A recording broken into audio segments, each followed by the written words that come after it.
Assalamualaikum warahmatullahi wabarakatuh. Selamat pagi, perkenalkan kami dari kelompok 5 promosi kesehatan yang kali ini akan melakukan penyuluhan terkait deteksi jenis stroke menggunakan metode FAST dan pencegahan stroke menggunakan senam anti-stroke. Oke, sebelum kami memulai penyuluhan pada hari ini, izinkan kami untuk memperkenalkan diri mulai dari saya. Perkenalkan, saya Muhammad Iqbal Kurniawan dan rekan saya Wahid Bam Santoso. Saya Haura Sabrina. Saya Farah Sandiarino. Saya Masya Intan. Baik, silakan menyaksikan. Terima kasih. Assalamualaikum warahmatullahi wabarakatuh. Selamat pagi ibu-ibu dan bapak-bapak sekalian. Sebelumnya perkenalkan kami dari mahasiswa Poltekkes. Saya atas nama Muhammad Iqbal dan rekan saya Wahid Imam. Dan saya Haura Sabrina. Baik Bapak Ibu, sesuai dengan yang telah kami sampaikan pada minggu lalu bahwasannya kami mahasiswa Poltekkes akan menyampaikan penyuluhan kesehatan. Yang ini penyuluhannya ini langsung menuju kepada masyarakat, yaitu kepada Bapak Ibu jenengan semua dari Kelurahan Mojosongo. Baik, sebelumnya itu nanti kami izin perlu waktu ke Bapak Ibu nanti untuk SAP-nya sendiri atau penyuluhan sendiri nanti kurang lebih waktunya 15 sampai 20 menit. Apakah Bapak Ibu bersedia? Baik Ibu, baik Bapak dan Ibu, kami akan memulai untuk penyuluhan kita pada pagi hari ini dengan judul dan telah kami sampaikan untuk presentasi tentang penyuluhan hari ini adalah deteksi jenis stroke menggunakan metode FAST. Dan pasti ada satu materi yang masih kami rahasiakan dan itu tentunya sangat bermanfaat untuk Bapak Ibu sekalian. Apakah Bapak Ibu penasaran? Iya. Oke, untuk selanjutnya bisa di slide. Oke, kita sebelum memulai tentang materi kita kali ini, mari kita bermain quiz tebak-tebakan dulu Bapak Ibu. Mungkin Bapak Ibu tahu di next Mas? Bisa tahu Bapak yang sebelah kiri dan kanan ini sedang apa? Mengalami apa? Oke. Oh, hampir benar Pak. Oke. Yang sebelah kiri sendiri itu, sebelah kanan ini sendiri, Bapak ini sedang mengalami pusing. Dan yang kiri ini, Bapak ini sedang mengalami kelumpuhan pada tangannya dan penurunan pada pipi sebelah kirinya. Dari dua contoh hal ini, itu merupakan salah satu contoh dari penyakit yang kita angkat tadi, yaitu penyakit Stroke. ya, betul. Jadi, kenapa sih pusing bisa mengakibatkan tanda-tanda gejala stroke? Karena sejatinya stroke nanti akan kita bahas organ apa yang menyerang pada stroke dan kenapa pusing sendiri itu dapat menyebabkan stroke. Dan yang selanjutnya, kenapa dari stroke itu bisa menyebabkan Bapak yang sebelah kiri ini mengalami kelumpuhan pada tangan sebelah kirinya dan penurunan pada pipi sebelah kirinya. Baik. Apa itu Mas? Oke, nanti kita bahas pada next slide ya Mas. Oke, ya betul. Untuk penyakitnya sendiri yang telah Bapak Ibu sampaikan, penyakit pada hari ini yang kita angkat adalah stroke. Oke, sebelumnya lagi kita main fun fact dulu. Ini ada beberapa fun fact tentang penyakit stroke yang akan kita sampaikan pada pagi hari ini. Oke, Mas. Yang pertama, stroke adalah penyakit katastrofik dengan pembiayaan nomor 3 terbesar pada tahun 2024 dengan biaya mencapai 5,2 triliun. Wih, banyak banget itu Mas, 5,2 triliun. Ya Mas Wahyu, karena stroke ini menduduki 3 besar pada tahun 2024 dan biayanya mencapai 5,2 triliun. 5,2 triliun ini sangat besar kawan-kawan, Bapak Ibu dan teman-teman. Karena 5,2 triliun itu bukan uang dari orang yang terkena penyakit stroke itu saja. Kan mungkin Bapak Ibu sekalian kan mengikuti BPJS kan? Ya. Oke. BPJS juga menanggung penyakit stroke dan 5,2 triliun ini kita rata-rata hampir lebih dari 70% itu yang menggunakan dari dana BPJS. Jadi uang anggaran kita habis untuk membiayai orang yang mendapat penyakit stroke sebanyak 5,2 triliun. Dan selanjutnya, Mas Wahyu. Yang kedua, fakta selanjutnya yaitu menyebabkan utama kematian 18,5% dan catatan di angka 11,2%. Ini merupakan angka yang cukup tinggi, ya Bapak Ibu sekalian. Selain penyakit-penyakit seperti jantung dan lainnya, seperti itu. Oke, selanjutnya yang nomor 4 ini, Ibu. Oke, sebelum kita baca nomor 4 ini kan, Bu, mungkin sedikit brainstorming dulu Ibu. tubuh kita itu sebenarnya terdiri dari apa sih Bapak Ibu? Zat. Ya, betul Mas Ayu. Zat-zat terkecil pada tubuh ini pembangun tubuh disebut sel. Dan jikalau orang terkena stroke dalam serangan stroke selama 1 menit saja Bapak Ibu, terdapat 1,9 juta sel yang mati.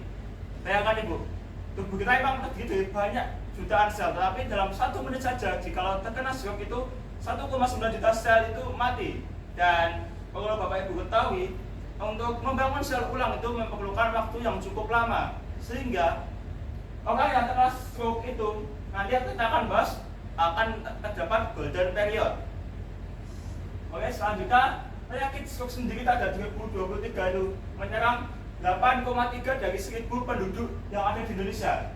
Jadi kalau kita berkumpul pada sebuah stadion yang berjumlah 1.000 orang, itu nanti rata-rata ada 8,3 atau mungkin kita bulatkan ke bawah aja 8 orang yang mengidap penyakit stroke. Dan penyakit stroke ini bukan hanya menyerang pada usia saja Bapak Ibu dan teman-teman semua, karena stroke kali ini juga seperti penyakit-penyakit yang lain, stroke itu juga mulai menyerang pada usia produktif, bisa disebut usia masih muda juga, yaitu range antara 30 tahun sampai 40 tahunan. Karena mungkin kita berkaca pada tahun-tahun sebelum kita, itu stroke itu adalah penyakit yang dialami oleh para lansia karena penurunan degeneratif maupun penurunan yang lainnya. Seperti itu Mas Wahyu dan Mbak Hawa. Oke, next.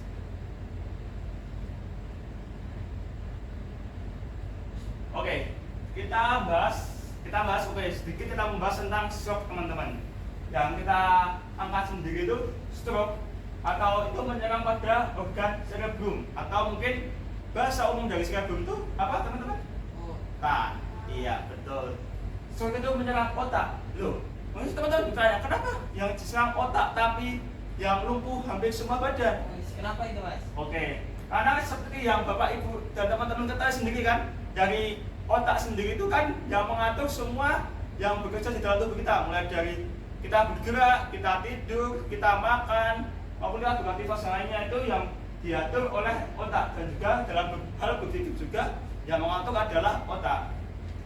Oke. Jadi fungsi otak itu sangat banyak ya Mas? Oke.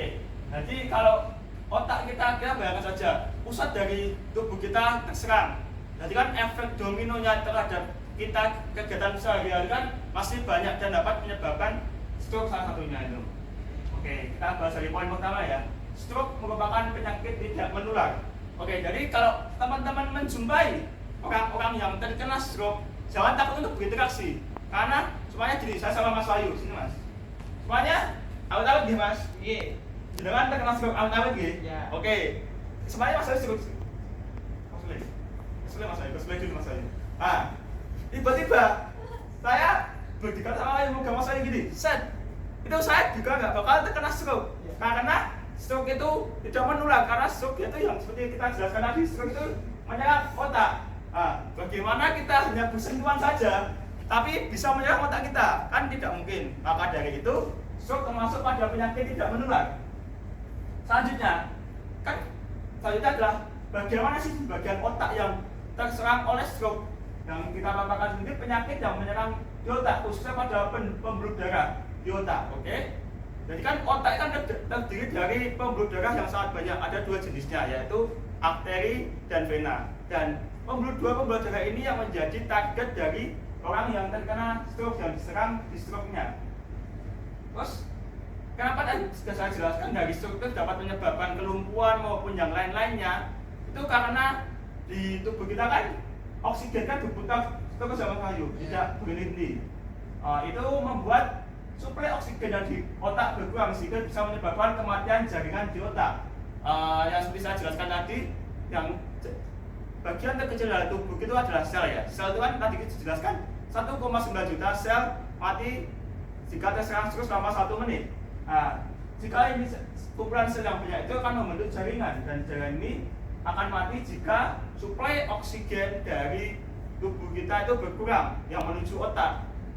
Begitu. Dan selanjutnya stroke itu juga bukan menurunkan seperti yang tadi diperagakan oleh Mas Wahyu yang fisiknya menurun, tetapi juga menurunkan fungsi dari fisik, kognitif, dan komunikasinya. Karena rata-rata orang terkena stroke selain dia mengalami kesulitan dalam bergerak, dia juga akan mengalami penurunan pada pola berpikirnya atau kognitifnya. Karena yang sudah saya jelaskan tadi, otak itu juga salah satu fungsinya untuk membantu kita untuk berpikir. Jikalau otak kita diserang, maka diserang juga kekurangan oksigen dan menyebabkan jaringannya mati, dapat menyebabkan penurunan pada pola berpikir kita atau kognitif kita. Selanjutnya masalah komunikasi yang seperti saya jelaskan tadi, komunikasi itu juga penting dan komunikasi itu bermula dari otak. Otak kita kan setelah kita berpikir dan jikalau kita ingin mengungkapkan suatu hal kan kita perlukan berupa komunikasi. Jikalau itu otak kita diserang oleh stroke sehingga kita sulit untuk melakukan komunikasi. Mungkin izin menambahkan ya Mas, kita bisa menganalogikan teman-teman semua. Semisal Mas, analogi sebentar. ya, semisal dari kayak selang hulu ke hilir.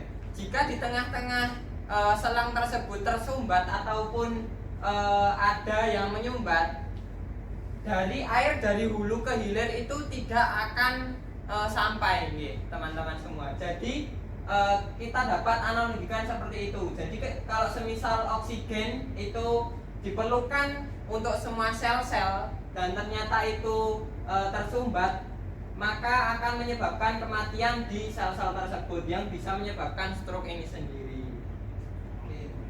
Ya betul yang disebutkan Mari tadi ya. Itu seperti yang disebutkan itu kita akan lanjut pada saat selanjutnya yaitu tentang jenis-jenis stroke. Jadi berapa sih stroke yang ada di Indonesia atau di dunia ini menurut jenisnya? Itu terdapat berapa Mas Ayu? Dua. Itu apa aja Mas? Yang pertama stroke hemoragik dan stroke iskemik. Oke, kita kumpas satu-satu terlebih dahulu ya teman-teman dan bapak-bapak ibu sekalian. Oke, stroke hemoragik. Hemoragik sendiri adalah jika yang kita analogikan sendiri adanya kita mempunyai selang dan selang itu kita kerjakan selama 24 jam non-stop seperti yang kita lakukan di pembuluh darah kita, bekerja selama 24 jam non-stop. Dan dari selang ini sendiri kan jika terkena air yang cukup deras karena mungkin sebelumnya ada sumbatan ataupun hal yang lainnya, bisa menyebabkan penipisan pada pembuluh darah, sehingga penipisan pada pembuluh darah itu dapat menyebabkan perdarahan yang terjadi di pembuluh darah, sehingga terjadi perdarahan dan pembuluh darah atau selang tadi bisa robek atau pecah seperti itu. Selanjutnya tentang stroke iskemik. Iskemik sendiri adanya sumbatan. Nah, ini cukup komplikated teman-teman dan bapak ibu sekalian. Sumbatan ini bisa didapatkan dari mana sih? Mungkin bapak ibu dan teman-teman bisa menjawab. Dari Makanan. Oke, betul. Makanan yang kita konsumsi sendiri itu juga dapat menyebabkan plak atau yang bapak ibu bisa lihat itu kuning-kuning itu. Kuning-kuning yang di situ itu adalah menghambat dari yang seperti dijelaskan Mas Ayu tadi. Jika ada selang, ada mungkin kita kalau ambil air dari sumur atau apa kan terdapat gerak membandel itu ya. Itu kalau terjadi di pembuluh darah kita sendiri itu dapat mengakibatkan sumbatan. Itu disebut dengan aterosklerosis atau sumbatan pada pembuluh darah. Jika terjadi di otak sendiri itu disebutkan dengan trombotik. Maksudnya di otak sendiri maksudnya itu adalah pembuluh darah yang ada di otak. Itu maka disebut trombotik. Maka dari itu kita akan bahas selanjutnya kenapa ada plak-plak pada pembuluh darah itu. Mungkin bisa diingat masalah. Oke, sebelumnya kenapa sih otak bisa berhubungan dengan jantung? Oke, kurang tahu guys? Oke, akan kamu jelaskan lebih dahulu. Stroke sendiri dapat menyebabkan jantung tidak teratur. Karena kan seperti kita jelaskan tadi pembuluh darah. Karena kan dari aliran darah kita sirkulernya kan pada jantung ya Mas Ayu. Ya. Oke, jadi pembuluh darah itu juga ada kaitannya dengan yang di otak, dengan jantung. Seperti yang kita sebutkan, stroke menyebabkan jantung yang tidak teratur, aliran darah yang sudah tidak lancar sehingga mungkin terdapat emboli atau sumbatan dan meningkatkan kemungkinan atriofibrilasi. Dan fakta sendiri teman-teman dari tadi yang saya jelaskan 8,3 dari 1000 pasien sendiri itu 75% sendiri itu mengalami hipertensi atau darah tinggi atau tekanan darah tinggi. Yang karena kita jelaskan tadi sendiri kan darah kita kan soal tadi yang kedua tadi stroke apa Bapak Ibu? Ya, stroke iskemik. Nah, itu kan sumbatan menyebabkan tekanan yang terjadi di pembuluh darah itu semakin tinggi. Dan maka dari itu 75% dari pasien yang mengalami stroke sendiri itu juga mengalami hipertensi. Dan di sini ada kami menyampaikan dua. Mungkin kalau Bapak Ibu nanti mengikuti program dari Presiden kita Pak Prabowo kan untuk lansia sendiri kan dapat pemeriksaan EKG secara gratis. Dan mungkin EKG sendiri nanti hasilnya seperti ini Bu, Bapak Ibu. Garis-garis seperti ini. Dan garis-garis seperti ini hasilnya ada artinya Bapak Ibu. Oke, kita bahas dari yang sebelah kanan sendiri ya. Yang sebelah kanan kita jelaskan dulu. Yang menurut Bapak Ibu yang sebelah kanan atau kiri nggih yang normal? Kiri ya, betul Bapak Ibu. Yang kiri merupakan sinus rhythm atau EKG dari manusia yang normal, sedangkan yang kanan sendiri adalah atriofibrilasi atau yang tidak normal karena gelombang Q-nya itu hampir tidak ada. Gelombang Q itu gelombang terakhir pada suatu siklus pada jantung. Oke, itu Bapak Ibu. Oke, bisa di next. Oke, kita akan main pilih-pilihan Bapak Ibu dari berapa nih? 1, 2, 3, 4, 5, 6. Oke. Sebelum kita tanya ke Bapak Ibu, mungkin kita tanya yang pada penyuluhnya dulu. Mbak Aura, mungkin kita mulai dari yang bawah aja. Dari mie yang kita tahu lah mie apa. Kan kita ada boleh menyebut merek Bapak Ibu. Mie ataupun ubi-ubian. Mungkin Mbak Aura setiap seminggu itu lebih sering makan ubi-ubi atau mie? Lebih sering makan mie, Mas. Oh, kenapa itu Mbak? Karena lebih enak mie. Oh betul. Tetapi sebetulnya sendiri dari untuk kita dapat mencegah stroke sendiri antara mie ataupun ubi-ubian itu kita lebih baik untuk memakan ubi-ubian Bapak Ibu. Karena Apa tuh? oke, kita jelaskan dulu Pak. Oke, kenapa mie tidak mie? Oke, mie betul, mie itu enak. Tetapi mie itu merupakan hasil olah-olahan dari tepung-tepungan yang diolah dan masih ditambahkan juga oleh zat-zat kimia untuk penyedap rasa ataupun yang pengawet lainnya seperti itu. Oke, kita mulai dari yang kanan lagi Mas Ayu. Oke, yang sebelah kanan, yang atas kanan itu antara buah pepaya dengan buah durian. Yang sekarang sudah di musim durian ya. Enak itu Mas. Oke, Mas Ayu pilih yang mana? Wah, durian kayaknya enak juga Mas. Oke, tapi loh sebetulnya durian tuh nggak bagus untuk kesehatan kita. Kenapa itu? Walaupun mungkin teman-teman mesti berpikir yang penting makan buah-buahan Iya. itu sehat. Tapi faktanya kita harus milah-milih untuk buah-buahan yang kita konsumsi karena ternyata nggak semua buah-buahan itu sehat. Walaupun kita makan yang apalagi secara berlebihan, jadi secukupnya saja. Karena juga sendiri kan kalau mungkin Mas Wahyu dan Bapak-bapak Ibu teman-teman sekalian dalam makan durian apa kan nanti bisa sering untuk sendawa maupun kentut dan bau ya. Iya. Nah, kentut atau sendawa itu dapat menyebabkan emboli. Nah, kalau di jalur pernapasan masih mending Bapak Ibu. Kalau yang terjadi di pembuluh darah kan menyebabkan stroke yang kedua yang kita jelaskan tadi, yaitu stroke iskemik. Oke, selanjutnya mungkin dari Mbak yang di pojok ini. Mbak siapa? Mbak Azra ya.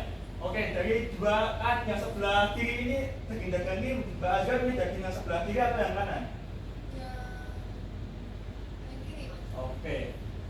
Oke, Mbak Azra ini yang kiri. Oke, nampaknya memang kalau dari segi keberagaman warna itu kan yang kiri lebih beragam. Selain ada warna merah juga ada warna putih. Tetapi sebetulnya warna putih ini yang harus kita hindari dalam kita memilih untuk makan daging-dagingan karena yang putih ini merupakan lemak dan lemak itu juga menyebabkan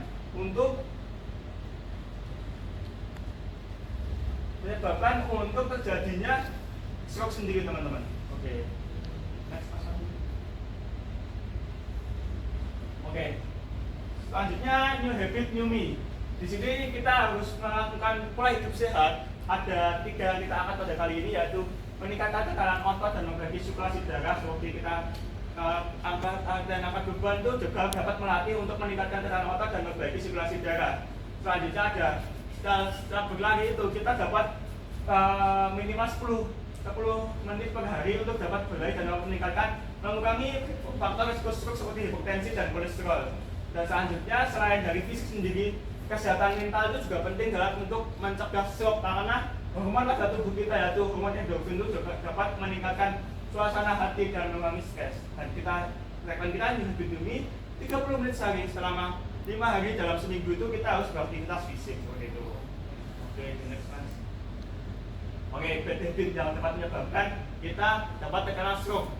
Ini kita mungkin dari teman-teman juga Bapak Ibu sekarang suka melakukan hal-hal seperti ini, yaitu seperti merokok, begadang, terus minum minuman alkohol, maupun mungkin dari teman-teman mahasiswa sendiri akan mengalami overwork atau over penugasan sehingga kita bisa meningkatkan tingkat stres kita. Wah, topiknya baru hangat-hangatnya ini ya. Iya mas. Oke, bisa kita next ya mas. Oke, selanjutnya kita akan pada ini pertama sendiri itu mendeteksi stroke menggunakan metode FAST. Mas Wahyu bisa di next. Mungkin Mas Wahyu bisa lihat di Bandus kita pada kali ini. Oke, baru bisa minta tolong megang. Oke, yang pertama adalah face dari wajah. Kita harus mungkin Bapak Ibu bisa untuk ini adalah salah satu metode untuk mengecek apakah itu terjadi serangan stroke atau tidak. Yang pertama adalah face. Kita harus perhatikan wajahnya. Apakah wajah itu simetris atau tidak? Apakah pipinya itu turun sebelah atau tidak? Jikalau itu kita maksudnya suruh pasien tersebut untuk bersenyum. Senyumnya yang lebar. Ya. Kalau senyumnya itu turun sebelah, itu maka dapat menyebabkan face itu positif. Dan selanjutnya yaitu tentang arms. Arms sendiri yaitu tentang tangan. Mungkin ini kita belum lihat ya teman-teman. Untuk arms sendiri, mengetesnya yaitu kita angkat kedua tangan kita seperti ini, dan kita berikan tekanan. Kalau masih bisa melawan, itu masih termasuk armsnya masih bagus. Tapi jika tidak bisa turun ke bawah atau sama sekali tidak bisa diangkat, maka itu armsnya positif. Oke, next. Selanjutnya tentang speech. Cara speech sendiri atau berbicara, itu kan kebanyakan orang yang terkena stroke itu mengalami pelo atau tidak bisa berbicara. Mungkin kita bisa mengetesnya dengan coba pasien tersebut mengatakan kata halo. Halo. Nah, itu masih belum positif dan masih jelas untuk kata halonya. Dan selanjutnya kita ada times. Times itu adalah waktu. Jika salah satu dari 3 tadi mulai dari face, arms dan speech sendiri itu positif, kita harus memegang golden period yang sudah kita bahas tadi di awal, yaitu golden period dari golden period itu waktu utama untuk mencegah stroke itu menjadi lebih parah, yaitu waktunya sendiri 3,5 jam sampai 5 jam dari serangan itu untuk mengurangi resiko kecacatan yang lebih parah. Nah, melaporkannya di mana sih teman-teman? Kalian bisa menghubungi nomor gawat yang di Indonesia itu 112 maupun 119 seperti itu. Oke, next mas. Oh, sekian dan terima kasih. Tapi sebelumnya kita punya materi tambahan tentang senam teman-teman. Oke, Bapak Ibu bisa dilihat ataupun bisa diikuti juga nih. Kita jalan dulu, kita jalan-jalan dulu untuk mengetes arms dan kaki kita untuk menguatkan Bapak Ibu.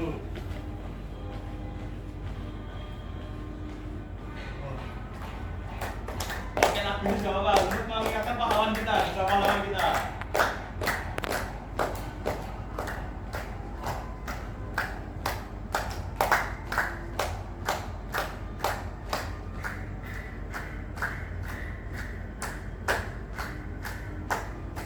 Jari tepuknya ibu, bukan pakai tangan, tapi pakai jari.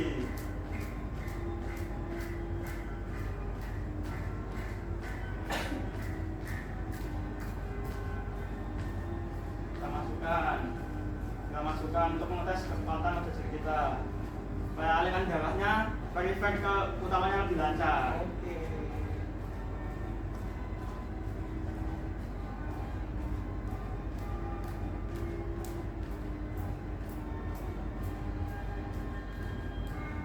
Sebelahnya, jadi yang kita lakukan tadi kanan dan kiri ya Bapak Ibu supaya adil.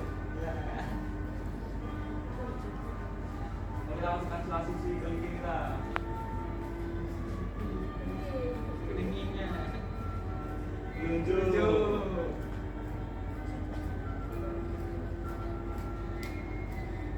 Kita pergelangan. Pergelangan.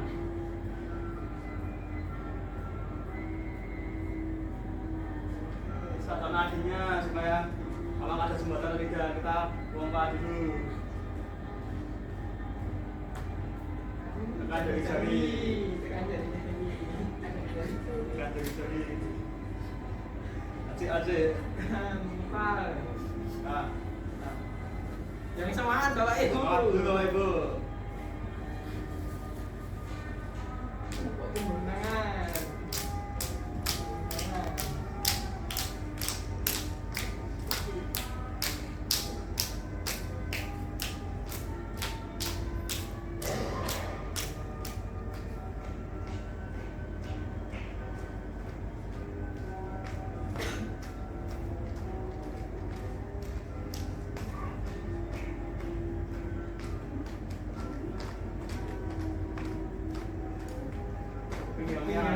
Oleh cowok mungkin.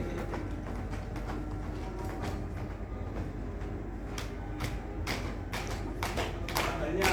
Kita hanya ya Bapak Ibu.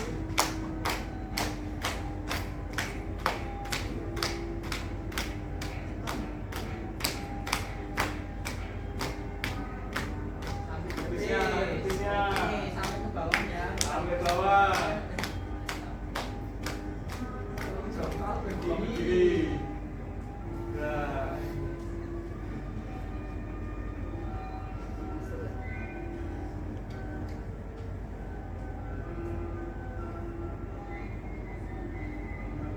Perutnya.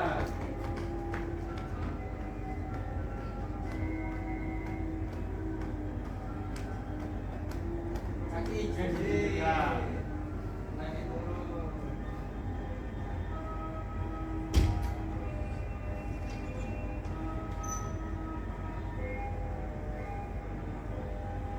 Oke, kita tepuk tangan Bapak Ibu. Oke. Oke. Mungkin sekian yang promosi kesehatan pada kali ini ya Bapak Ibu. Mungkin setelah ini nanti kalau Bapak Ibu keluar dari ruangan ini bisa mengambil leaflet terkait dan telah kita sampaikan tadi apa-apa saja seperti itu. Mungkin bisa ditutup Pak Salim untuk pertemuan kali ini. Baik, terima kasih Bapak Ibu semua atas atensinya pada pagi hari ini, J. Mungkin jika dari kami ada kesalahan mohon dimaafkan, dan jika ada pertanyaan nanti bisa disampaikan begitu. Oke. Dari kami mungkin cukup. Cukup Mas. Oke, dari teman-teman cukup nggih? Mungkin itu yang dapat kami sampaikan. Kami pamit undur diri. Wassalamualaikum warahmatullahi wabarakatuh.